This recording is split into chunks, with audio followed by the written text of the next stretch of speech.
Қай себеппен адам көп кіреді жәннетке? Қай себеппен Құдай жарылқайды бізді деген кезде бүйтіп айтқан.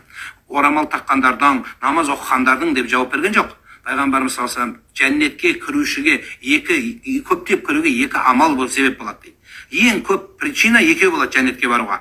Құдайдың жақсылығына жетуге екі ақ себеп болады дейді. Біріншісі хуснул хулқ дейді. Жақсы мінез дейді.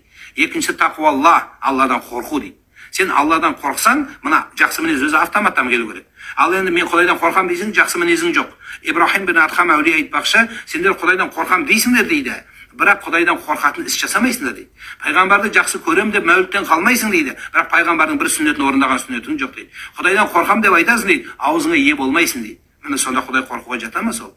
Сол үшін ардақтым сол. Давай біз өзімізді тәрбиелейік. Сен біреуді тәрбиелеме, өзің тәрбиеле, қара басыңды. Сонда қарасаң, ана айнаға қарап сөйлеу керек та. Айнаға кім анау? Қазақ тарихы Совет үкіметі кезінде де құдайшылығын тастамаған елміз біз. Анау Шәкен Айманов ағамыздың, атамыздың марқұм киносы бар. Менің атым Қожа деген. Сол Қожада ана айнаға қарап сөйлейді ана бала.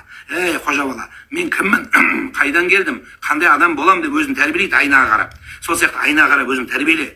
Бүгін мен не істеймін?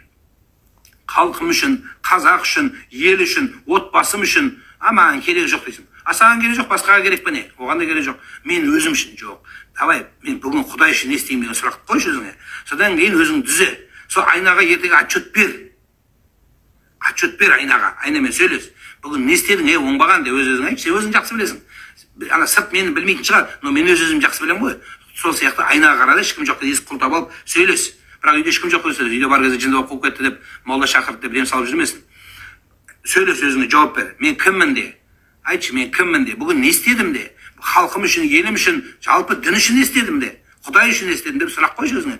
Жауабы өзің ақ белгілі болады. Оған біреу керек жоқ.